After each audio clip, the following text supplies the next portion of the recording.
Hi guys, welcome back with me again in this channel. On today's tutorial, I'm going to show you how you can easily remove auto adjust from CapCut edits.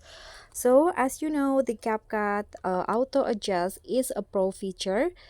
Since I'm already a CapCut free user, so I cannot use this feature. So let's say I accidentally use that feature. So when I try to export the project, you can see this is auto adjust. I need to join the CapCut Pro first to be able to export the video. And here I'm going to show you how you can remove the auto adjust.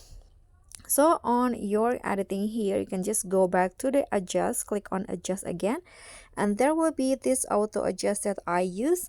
So you can just click on this delete to easily remove the auto adjust, and the pro will be disappear. So that's the first option, and the second option is just you can click on the adjust here again, and here click on reset, confirm, then click on a check icon. So just use one of the two options. And that's all from me. Thank you so much for watching. Don't forget to like, comment, and subscribe. Also click on the thanks. Bye.